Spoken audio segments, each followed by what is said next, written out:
Fala galera, um bom dia, boa tarde, boa noite, seja lá o horário que você esteja assistindo a esse vídeo.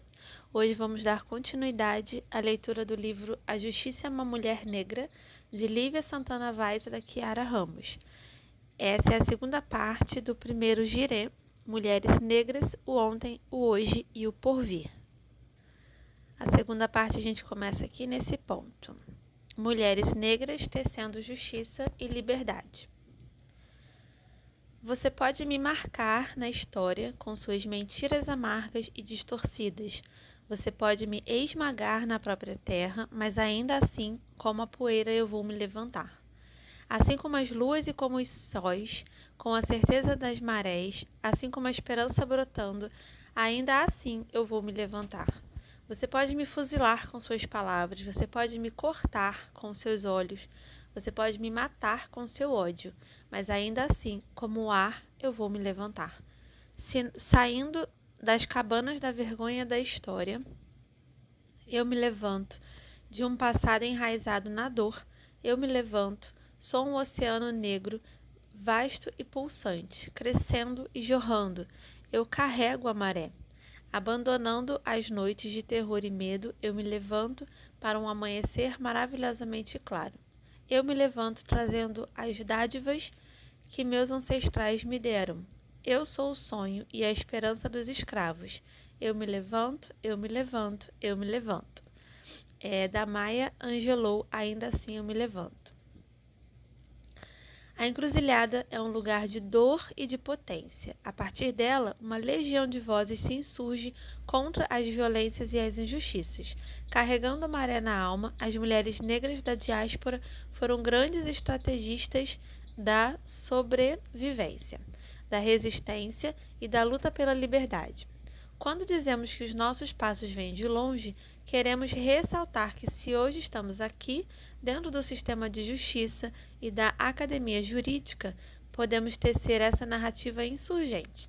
Devemos isso às tecnologias das nossas ancestrais e seguimos como a maré, que, impulsionada pelos ventos, infiltra-se em todas as fissuras desse sistema racista. Na história do Brasil escravista, as mulheres escravizadas e libertas se destacaram na luta pela liberdade de seus pares, em especial de suas e seus filhos e companheiros, utilizando-se de estratégias diversas.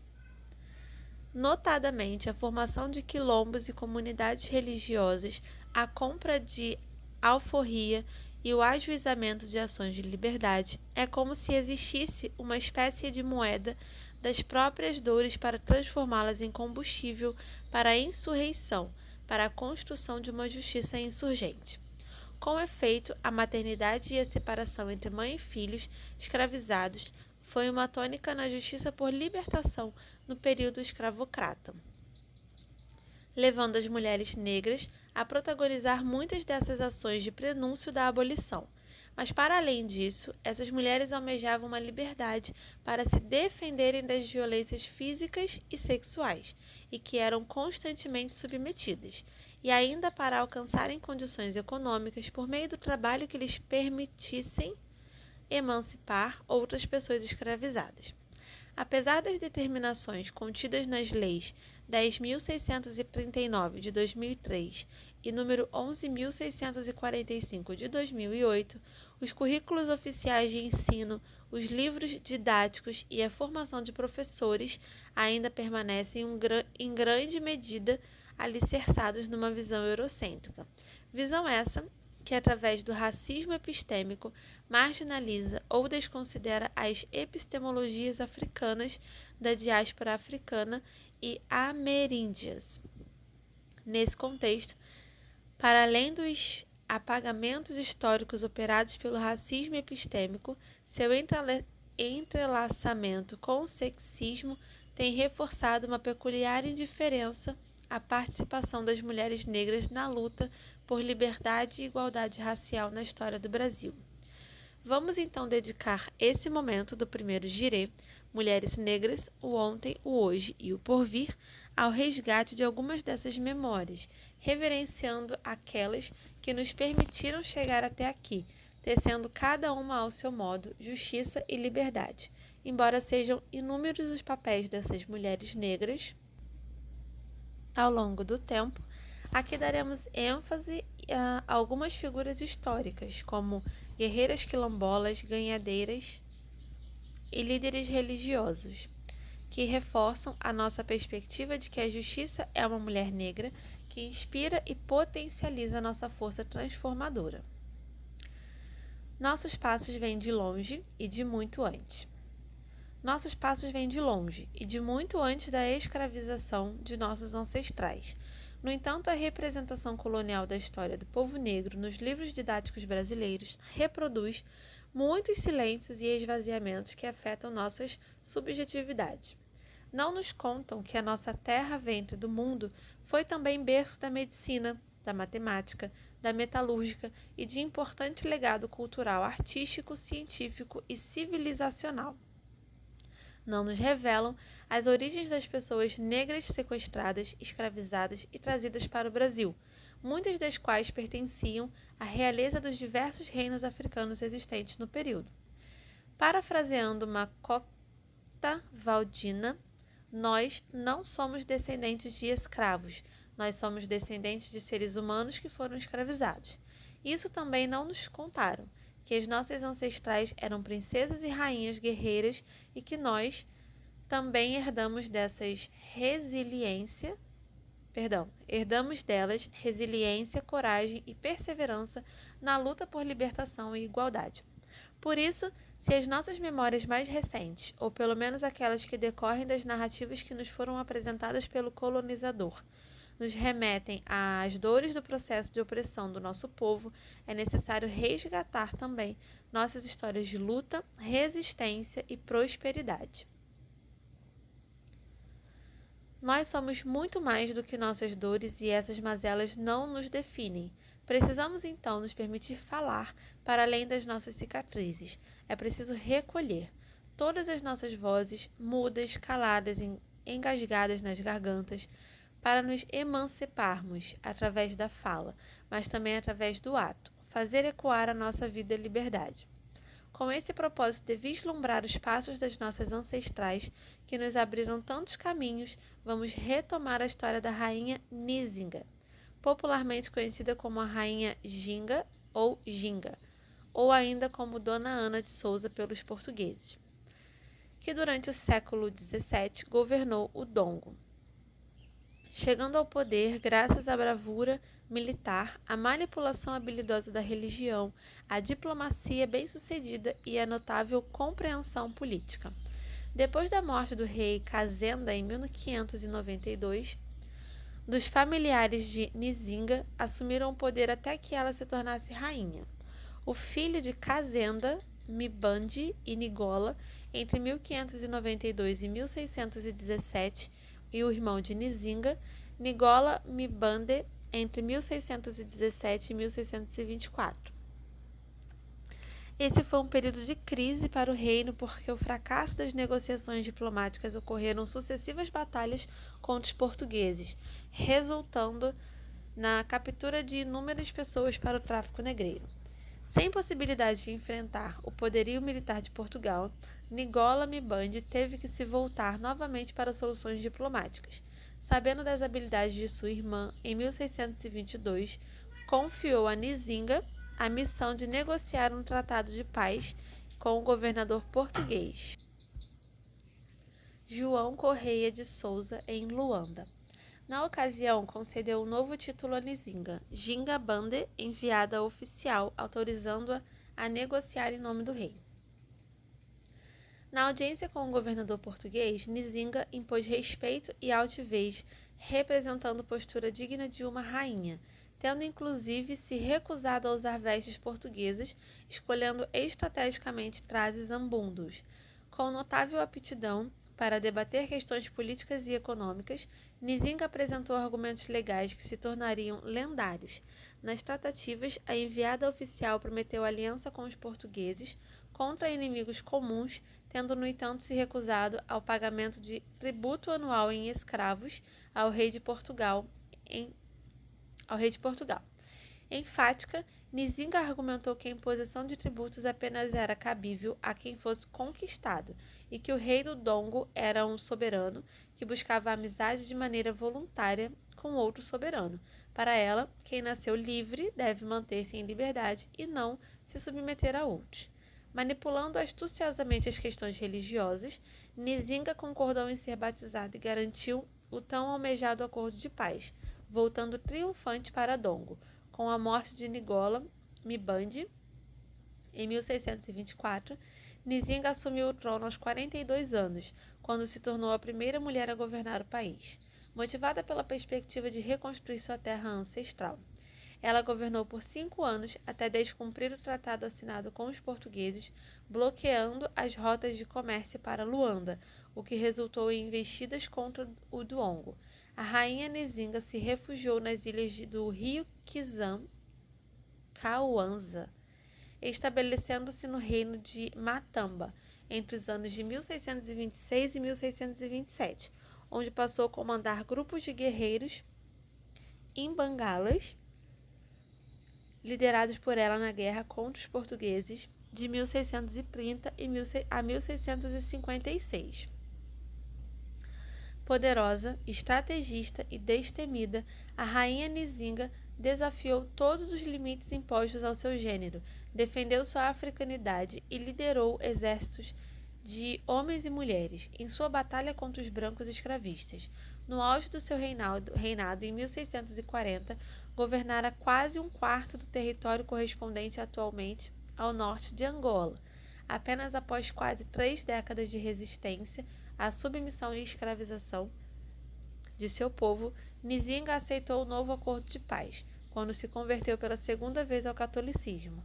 Na segunda metade do século XX, no processo de independência de Angola em relação a Portugal, a rainha Nzinga foi recordada como heroína nacional, como um grande símbolo da luta anticolonial.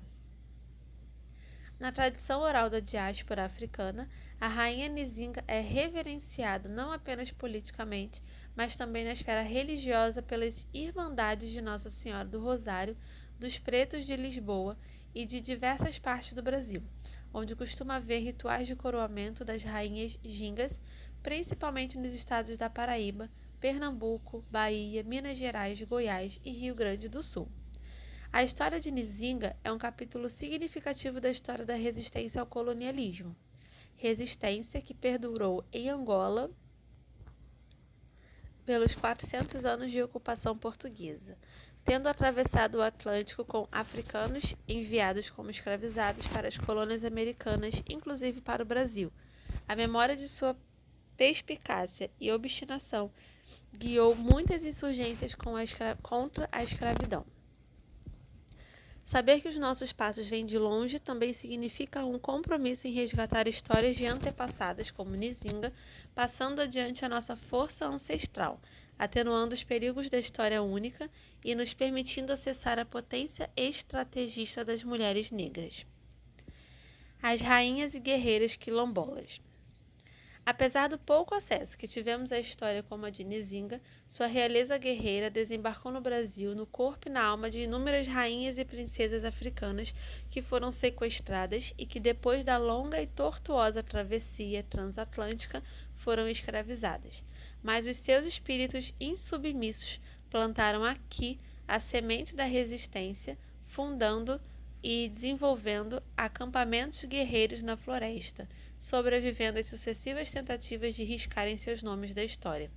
Sob essa ótica, não há dúvidas de que colonialismo, racismo e sexismo marcam de maneira muito evidente as narrativas históricas a que temos acesso.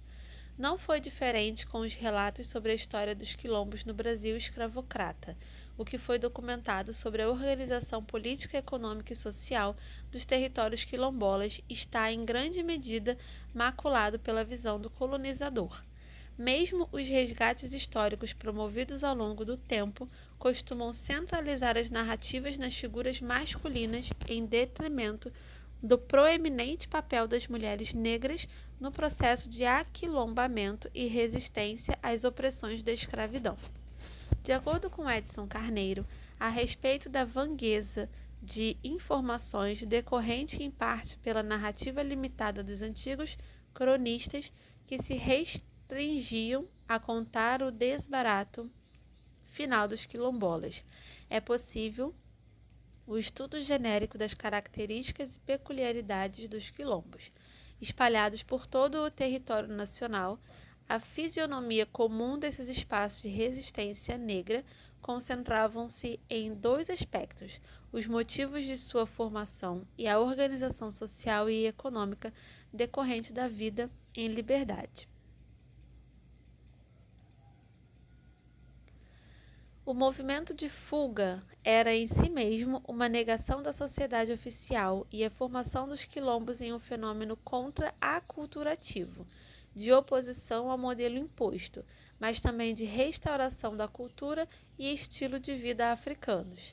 Todavia, talvez o dado comum mais marcante dos quilombos tenha sido seu caráter de movimento coletivo, no qual a fraternidade racial, a propriedade coletiva da terra, a policultura, o não isolamento e o resgate de outras pessoas escravizadas eram elementos-chave. Com essas características desafiadoras do modelo de sociedade da época, a simples existência dos quilombos era uma ameaça e uma afronta insuportável ao sistema escravista colonial. Para compreender melhor os espaços ocupados pelas mulheres negras na formação e consolidação dos quilombos brasileiros, vamos tomar por base o primeiro governo de africanos livres de que se tem conhecimento nas Américas. A República dos Palmares, ou Angola Janga, minha pequena Angola, como os palmares costumavam denominá-la, teve sua formação iniciada no final do século XIV, no final do século XVI, por volta de 1597, com cerca de 40 pessoas escravizadas de Guiné, oriundas dos engenhos do Porto Calvo. A partir desse núcleo inicial, novos grupos cada vez mais numerosos começaram a se refugiar em Palmares, nome que lhe foi atribuído em virtude da grande quantidade de palmeiras agrestes existentes no local e que eram aproveitadas das mais diversas maneiras pelos habitantes locais, a exemplo da produção de alimentos, cordas, roupas, cobertores e etc.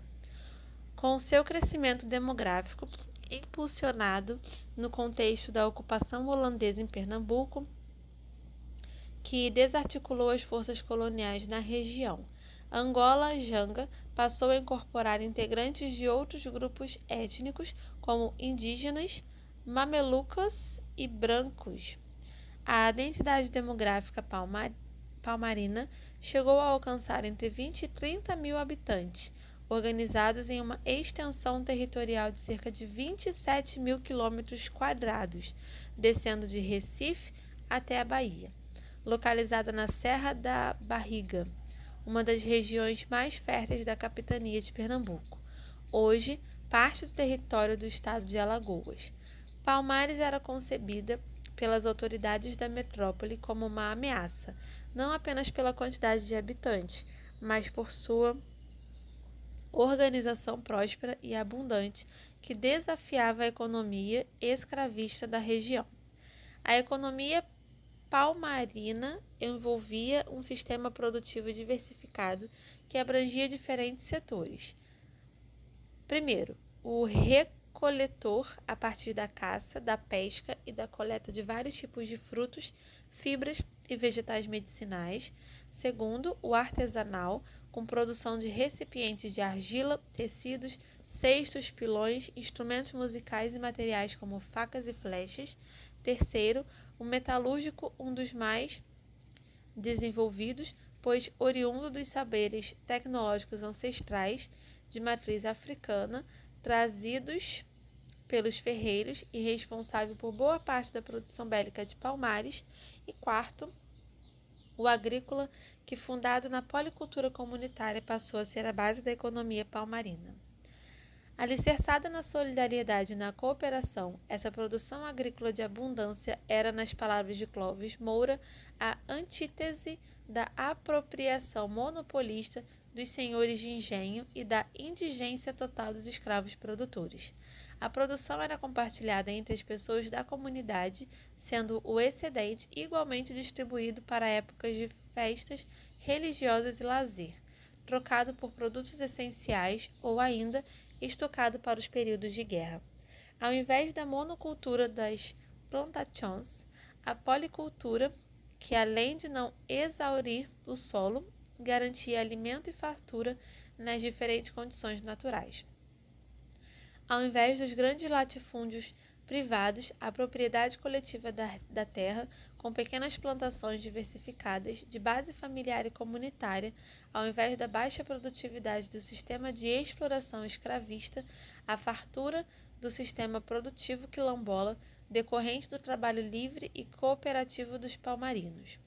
Diante da necessidade de proteger a produção coletiva e garantir a vida e segurança dos habitantes de Palmares, desenvolveu-se uma força militar palmarina que, em tempos de guerra, envolvia toda a comunidade, sem divisões de sexo. De fato, todo o povo palmarino era convocado a lutar contra os persistentes ataques das expedições de bandeirantes enviadas para aniquilar o embrião de nação, que era Angola Janga. Em tempos de guerra, as mulheres também lutavam capoeira e empunhavam armas ao lado dos homens em defesa do território quilombola e da liberdade de seu povo. As estratégias militares de Palmares eram também frutos dos saberes das mulheres africanas, muitas delas princesas guerreiras em seus reinos de origem na África. As táticas empregadas pelos guerreiros palmarinas eram afins àquelas aplicadas em 1645 contra os portugueses pelo exército da rainha Ginga de Angola, não à toa referida no nome atribuído ao quilombo pelos próprios habitantes. Em poucas palavras, não lhes faltava destreza nas armas, nem no coração ousadia. Além de lutarem lado a lado com os homens, as mulheres palmarinas costumavam exercer funções logísticas importantes, como transportar alimentos, pólvora e armamentos, bem como cuidar dos feridos. Apesar do escasso registro dos nomes das mulheres em documentos históricos sobre Palmares, elas preocupavam as autoridades coloniais, de modo que a determinação era de que capturadas deveriam ser exterminadas ou vendidas e mandadas para bem longe. No que se refere à presença feminina, a sociedade palmarina reproduzia a desproporção entre os sexos que imperava entre as pessoas negras no Brasil colonial. É que o sistema de importação escravista priorizava a mão de obra masculina para o trabalho nas lavouras, destinando um número reduzido de mulheres para a escravidão doméstica. Diante da proporção estimada de 3 homens para cada mulher negra, era preciso manter o equilíbrio sexual para garantir a reprodução e a continuidade da linhagem palmarina, o que fez com que Palmares adotasse como pilares de sua organização familiar a poligamia e a poliandria. A poligamia era praticada pelos membros que ocupavam as estruturas do poder decisório, enquanto a poliandria era a forma de organização familiar que imperava nos outros segmentos da sociedade. Na família poliândrica, a mulher era o centro da linhagem familiar, mantendo entre 2 e 5 companheiros que viviam com ela sob o mesmo teto e sem conflitos, obedientes às orientações da matriarca, quer nos assuntos familiares, quer nos assuntos laborais. Muito interessante isso. Com toda essa prosperidade nos mais diversos aspectos, a sociedade palmarina precisava ser destruída, porque seu modelo econômico, político e social progressista era contrário ao sistema colonial escravista, representando uma ameaça à continuidade deste. De fato, Palmares tinha que ser aniquilado, para que não servisse de exemplo às centenas e milhares de escravos que naquela época já compunham a maioria da população brasileira. O Estado Negro de Palmares foi berço de pelo menos 3 gerações de brasileiros negros livres nos seus mais de 100 anos de resistência às constantes e violentas investidas das forças coloniais, tornando-se maior símbolo de luta pela liberdade no Brasil escravocrata, revelando a potência da República de Palmares, verdadeiro modelo de organização política, econômica e social, e o papel fundamental exercido pelas mulheres quilombolas. Dedicaremos algumas páginas para reverenciar algumas dessas guerreiras, começando por Aqualtune. Vou abrir um parêntese, gente.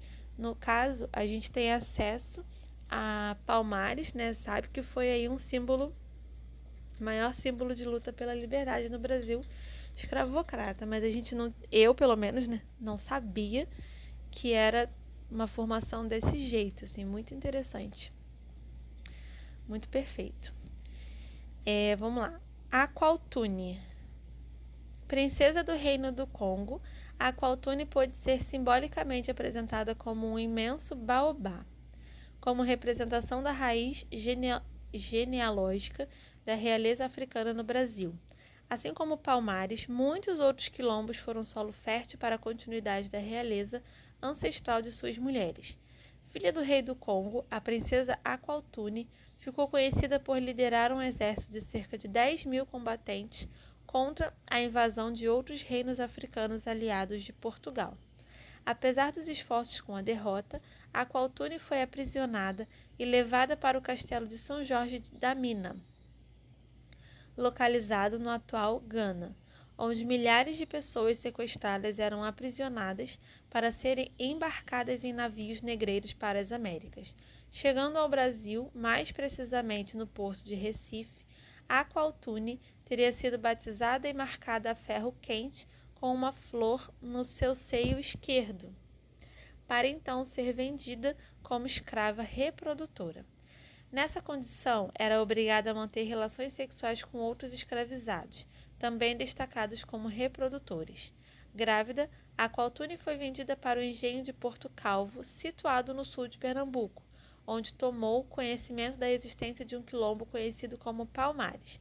Ela, então, nos seus últimos meses de gravidez, organizou uma fuga em massa de cerca de 200 pessoas escravizadas para o quilombo, onde teve a sua ascendência real reconhecida, tendo inclusive recebido o governo de um dos territórios quilombolas, o Mocambo Aqualtune.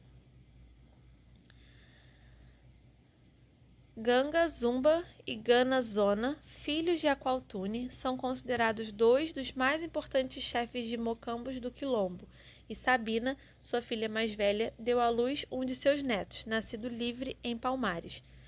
Zumbi, líder maior da República Palmarina, o hoje herói nacional. Com seus conhecimentos sobre organização sociopolítica e com sua experiência como guerreira estrategista no Congo, Aqualtune, que é considerada até mesmo uma das fundadoras de Angola, Janga, foi essencial para a constituição da República de Palmares, reduto da realeza africana e exemplo de luta, resistência e construção coletiva.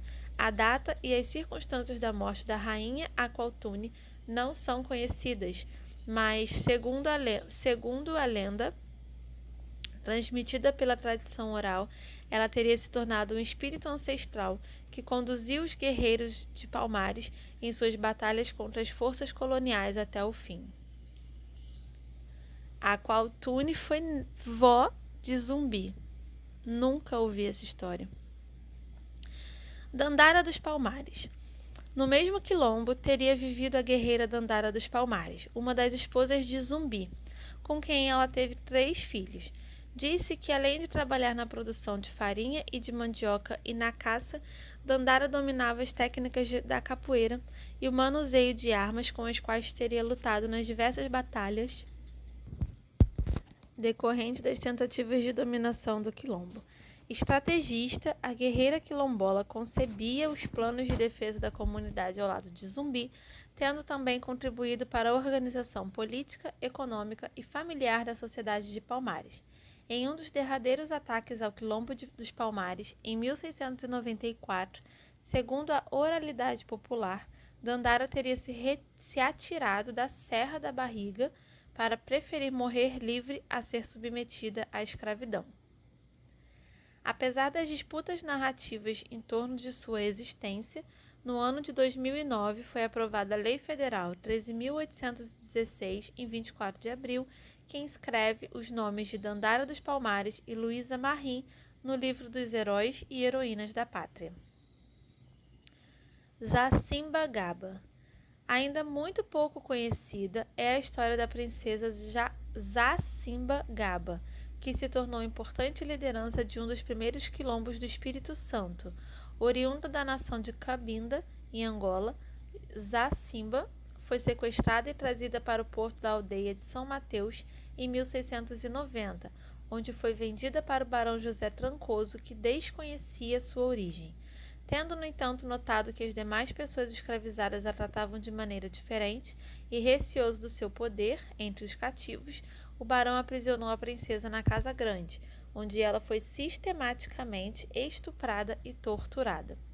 Mas Zacimba não sucumbiu diante do seu opressor. Ajudada pelos outros escravos, conseguiu envenenar José Trancoso com pó para amansar Senhor. Misturando-se o pó à comida, esse tipo de envenenamento costumava ser praticado em pequenas doses, já que muitas vezes os senhores desconfiados faziam com que escravos experimentassem o alimento antes de se arriscarem a comê-lo.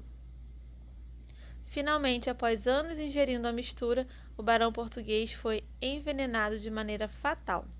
Os negros então fugiram e formaram um quilombo onde hoje está localizado o povo de Itaúnas, no município de Conceição da Barra, às margens do Riacho Doce. Conta-se que Zacimba e sua nação quilombola desenvolveram estratégias para libertar outros escravos, invadindo durante a noite os navios negreiros atracados nas proximidades do rio Cricaré. Por 2 décadas, entre 1830 e 1850, a princesa conduziu sua comunidade na busca por libertação, até ser morta em batalha contra tripulantes de um tombeiro invadidos por seus guerreiros sob o seu comando. Em 2016, por meio da Resolução 4.377, a Assembleia Legislativa do Espírito Santo instituiu a Comenda do Mérito Legislativo Zacimba Gaba, honraria concedida a personalidades que se destacam na luta em defesa da raça negra. Felipa Maria Aranha. Outra importante guerreira quilombola foi Felipa Maria Aranha, líder do quilombo do Mola ou Itapocu, localizado nas cabeceiras do Igarapé, Itapocu, braço do rio Tocantins, onde atualmente se encontra o município de Cametá, no estado do Pará. Acredita-se que Maria Aranha tenha nascido em 1720 e 1730 na região da Costa da Mina, um dos maiores centros de tráfico de pessoas escravizadas para as Américas da época, tendo sido capturada e levada para a localidade de Santa Maria de Belém do Grão-Pará, atual capital paraense, onde foi escravizada e destinada a trabalhar em uma plantação de açúcar na comunidade de Cametá. Foi lá que ela iniciou o processo de aquilombamento, reunindo-se com outros escravizados para uma fuga, que deu origem ao Quilombo do Mola em 1750. Importante modelo de resistência à escravidão no Brasil colonial, sob o comando de Maria Aranha, o Quilombo agregou mais de 300 pessoas negras que se mantiveram livres do domínio escravocrata por vários anos.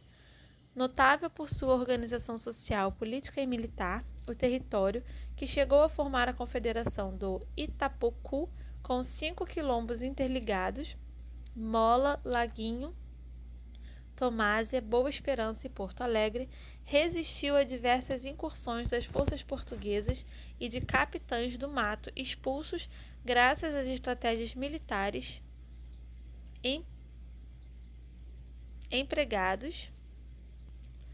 empregadas pelas negras e negros.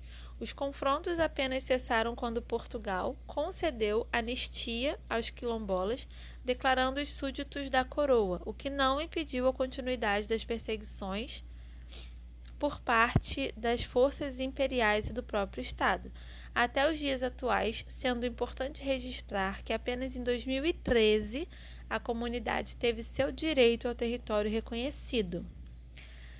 Felipa Maria Aranha faleceu em 1780, quando ainda era a grande liderança da Confederação do Itapocu. Teresa de Benguela.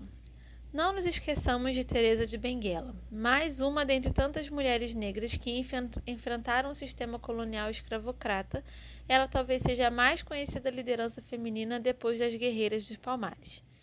Os apagamentos históricos das narrativas negras não nos permitem afirmar as origens de Teresa, havendo quem afirme que, nascida na África, ela teria chegado às áreas de mineração do Brasil por volta de 1730. O que se sabe é que ela viveu na histórica cidade de Vila Bela da Santíssima Trindade, primeira capital do Mato Grosso, situada às margens do Guaporé. Teresa assumiu a liderança do quilombo do Cariteterê, também conhecido como Quilombo do Piolho, depois que seu companheiro José Piolho sucumbiu em confronto com os bandeirantes portugueses. Sob sua habilidosa administração, o quilombo, que contava com um parlamento, um conselheiro da rainha e um sistema de defesa com armas trocadas com os brancos e roubadas nas vilas próximas, prosperou e resistiu à escravidão de pessoas negras e indígenas por 2 décadas. Em 1770, uma grande expedição punitiva teria invadido o Quariterê, que foi considerado extinto desde então. Na ocasião, centenas de quilombolas, inclusive indígenas, teriam sido capturados, havendo relatos de que, presa, a rainha Teresa se suicidara na prisão. O seu legado, no entanto, permanece vivo, como símbolo da força e resistência da mulher negra no Brasil. Por meio da Lei 12.987, de 2 de junho de 2014, foi instituído o Dia Nacional de Teresa de Benguela e da Mulher Negra, celebrado dia 25 de julho de cada ano. A data coincide com o Dia Internacional da Mulher Negra Latino-Americana e Caribenha, criado a partir da realização do primeiro encontro de mulheres afro-latino-americanas e afro-caribenhas,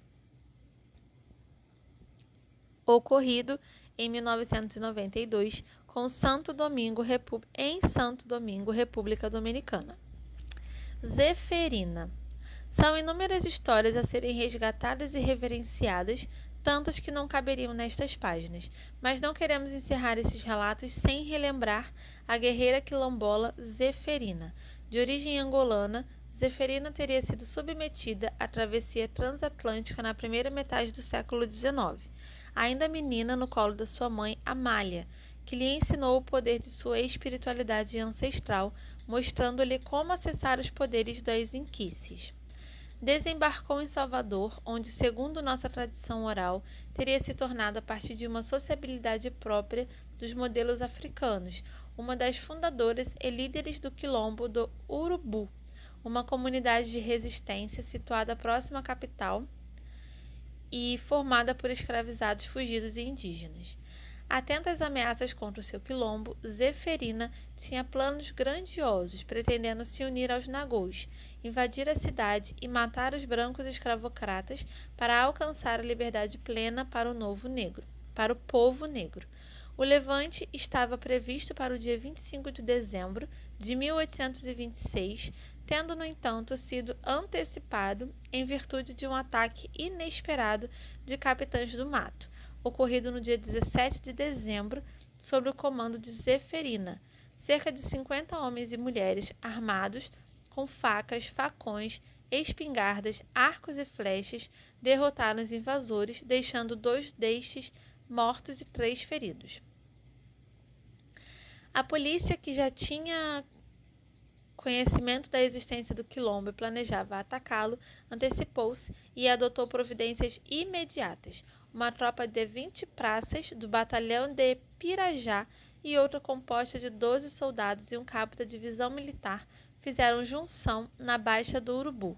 Apesar da desvantagem bélica, os quilombos combateram bravamente, munidos apenas de facas, facões, lazarinas, lanças e outros instrumentos curtos, animados pelo grito de guerra, morra branco e vivo negro.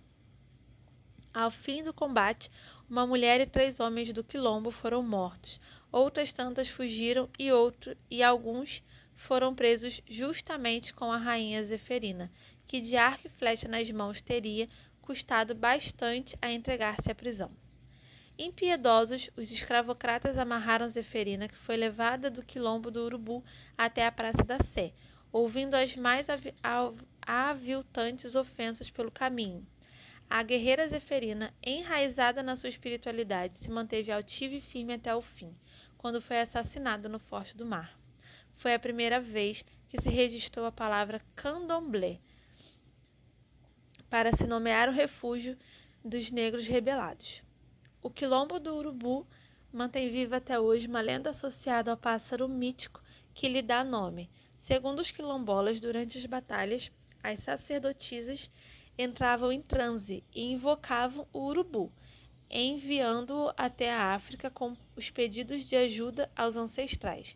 A ave então fazia a longa travessia de volta para o Brasil, trazendo com ela o axé para fortalecer os espíritos das guerreiras quilombolas em luta. Que lindo! O principal mocambo do quilombo do Urubu, situado no Parque São Bartolomeu, entre o bairro de Pirajá e o subúrbio ferroviário, ainda hoje é reverenciado como um lugar sagrado para o povo de Santo de Salvador. As quitandeiras, ganhadeiras da liberdade. As mulheres negras foram as primeiras empreendedoras do Brasil. Em seus tabuleiros eram servidos não apenas quitutes que nutriam o corpo, mas também estratégias de insubmissão, que alimentavam a alma das pessoas negras em busca de liberdade. Com efeito, fossem ganhadeiras escravizadas, livres ou libertas, as chamadas quitandeiras tiveram importante papel no movimento abolicionista, bem como no aquilombamento e insurreições de pessoas escravizadas. Elas eram mediadoras, não só das trocas de bens econômicos, como também das de bens simbólicos, e o que as tornava portadoras de um poder fundamental em prol de seu povo. Diante da facilidade que tinham para circular nas ruas, feiras livres e estabelecimentos comerciais, em meio a transeuntes escravizados, escravocratas e políticos, essas mulheres se tornaram peças-chave nos processos de fuga e libertação de cativos. Talvez a mais conhecida dentre as quitandeiras na história do Brasil seja Luísa Marim, mãe do abolicionista Luiz Gama, a quem deu à luz em 21 de junho de 1830, na capital da província da Bahia, em um sobrado da Rua do Bangala, freguesia de Santana. Apesar das controvérsias a respeito da sua trajetória e até mesmo da sua existência, diante da ausência de documentos precisos a seu respeito, seu próprio filho, em uma carta autobiográfica, datada de 25 de julho de 1880, fez questão de apresentá-la ao mundo. Segundo os escritos de Luiz Gonzaga Pinto da Gama, sua mãe, Luísa Marim, era uma africana livre, nagô, de nação originária da costa da Mina da África, e ganhava vida fazendo quitanda, atividade que lhe teria propiciado condições para confabular planos de insurreições de escravizados. Assim, ela era descrita pelo filho. Sou filho natural de uma negra, africana livre da costa da Mina, nagô de nação, de nome Luísa Marim, pagã, que sempre recusou o batismo e a doutrina cristã. Minha mãe era baixa de estatura, magra, bonita. A cor era de um preto retinto, sem lustro. Tinha os dentes alvíssimos como a neve. Era muito altiva, geniosa, insofrida e vingativa. Dava-se ao comércio. Era quitandeira, muito laboriosa. Há mais de uma vez na Bahia, foi presa como suspeita de envolver-se em plano de insurreições de escravos, que não tiveram efeito. O resgate da figura de Luísa Marim como mulher negra, insubmissa e revolucionária nata, soma-se à suposição de que ela teria sido princesa na África, de onde foi violentamente arrancada para ser transportada como escravizada para o Brasil. Aqui teria se destacado como figura excepcional nos processos de conspiração das revoltas de escravizados na Bahia, com participação na maior rebelião negra ocorrida no Brasil, que foi a Revolta dos Malês, em 1835. De acordo com o relato de Luiz Gama, em 1837, depois da Sabinada, Luísa Marim teria deixado a Bahia rumo ao Rio de Janeiro, provavelmente para se livrar das constantes perseguições por sua participação também nesta insurreição, e nunca mais regressou. A áurea mítica construída por Luiz Gama em torno da figura de sua mãe e o destino incerto de Marim resultaram em diversas narrativas acadêmicas e literárias a seu respeito, firmando-a no imaginário popular, reforçado pelos movimentos negros, notadamente pelos movimentos de mulheres negras, como símbolo da luta das mulheres negras por justiça e liberdade. Nesse contexto de resgate da participação feminina nas revoltas de escravizados, não se pode deixar de mencionar que as insurreições da década de 1830, notadamente as baianas, provocaram uma onda de pânico nas autoridades, fazendeiros, escravocratas e população branca em geral, pelos 4 cantos do país, medo que corria como vento em todas as direções. O epicentro desse medo branco foi a Revolta dos Malês, ocorrida em janeiro de 1835, quando uma multidão de africanos rebelados enfrentou as tropas coloniais em marcha pelas ruas de Salvador. O temor de novos levantes negros era tamanho que fez renascer o fantasma do haitianismo, por meio de denúncias que clamavam providências efetivas das autoridades imperiais, com menções à Revolução de São Domingos, atual Haiti. O medo ganhava mais significados, com alguns imaginando uma tempestade que se abateria sobre todos os brancos, já que a nuvem negra se preparava para escurecer todo o céu. O simples toque dos tambores a ecoar pela cidade parecia ser capaz de estremecer as bases da sociedade escravocrata. Assim como os relatos sobre Luísa Marim, o caso da quitandeira Eva Maria de Bom Sucesso também nos deixa lições importantes. Em 16 de julho de 1811, como de costume, Eva, mulher negra, alforriada, armou seu tabuleiro na calçada da antiga Rua da Misericórdia, no Rio de Janeiro, onde vendia couve e banana. Sua rotina, no entanto, foi interrompida por uma cabra que, tangida por um escravizado, arrebatou parte dos produtos do tabuleiro de Eva, que, no intuito de recuperar suas mercadorias, seguiu o animal, atingindo-o com uma vara. Inconformado com a atitude da quitandeira, José Inácio de Souza, senhor branco responsável pelos cuidados da cabra, desferiu um tapa no rosto de Eva, que não hesitou em revidar a agressão.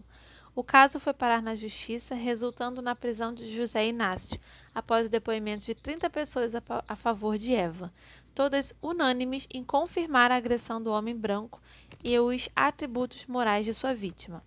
A prisão do agressor durou meses, até que este conseguiu uma carta de França que lhe deu o direito de, num prazo de 12 meses, apresentar provas em sua defesa, oportunidade em que negou ter batido no rosto de Eva, mas sim nas suas costas, em defesa da cabra, que pertencia ao príncipe da Beira, Dom Pedro de Alcântara. Esse detalhe, segundo o réu, deveria ter sido observado pela quitandeira, já que o animal usava uma coleira de prata, na qual estavam gravadas as armas reais e o nome do seu dono. O deslinde do caso é desconhecido, mas certo é que Eva Maria do Bom Sucesso, mulher negra, forra, quitandeira, conseguiu em plena sociedade escravocrata do início do século XIX defender-se judicialmente a partir de sua extensa rede de apoio, o que resultou na prisão do seu agressor, ainda que homem branco. Ela era de fato uma entre as várias quitandeiras que controlavam as ruas da então capital poderosa. Elas tudo sabiam. Nem a cabra da família real tinha o poder de inibi-las ou cercear suas vontades. De modo semelhante à história da charuteira Adelina, que viveu no Maranhão no século XIX, revela a importância das mulheres negras ganhadeiras e quitandeiras na luta pela abolição. A mãe de Adelina, escravizada, conhecida como Boca da Noite, criou todos os filhos de seu senhor e no seu leito de morte recebeu destes a promessa de que sua filha com ela seria alforriada, tão logo completasse 17 anos de idade. No entanto, a promessa de libertação de Adelina não fora cumprida por seu pai e senhor, que, tendo enfrentado dificuldades financeiras, passou a fabricar charutos. Adelina, que ficou responsável pela venda dos produtos, percorria a cidade com seu tabuleiro, entregando charutos por encomenda e vendendo também avulsos aos transeuntes. Em suas andanças pelo Largo do Carmo, teve a oportunidade de acompanhar comícios abolicionistas de estudantes do liceu, tendo ela própria se tornado uma articuladora do movimento. O seu ofício de vendedora lhe permitiu formar uma vasta rede de relações e circular com facilidade pelos mais diversos espaços da capital maranhense, até mesmo entre os escravistas, cujos planos eram relatados por Adelina aos abolicionistas, que podiam assim driblar as condições da polícia e planejar fugas de escravizados. Luísa Marim, Eva Maria do Bom Sucesso e Adelina são apenas algumas dentre as tantas mulheres negras invisibilizadas pelo colonialismo e pelo racismo patriarcal, mas que, ancoradas pela sabedoria ancestral, foram capazes de desafiar o sistema imposto. Elas nos ensinam a importância de formar redes de apoio e proteção para a viabilização e fortalecimento de nossas ações, mas, sobretudo, para rompimento do perverso e violento isolamento de nossos corpos e espaços institucionais. Esse assunto será retomado mais adiante. Bom, gente, essa foi a segunda parte do primeiro girê. Próximo, a gente começa aqui, Liberdade a não ter medo, mulheres negras em batalhas judiciais. Espero vocês no próximo vídeo. Um beijo, até lá!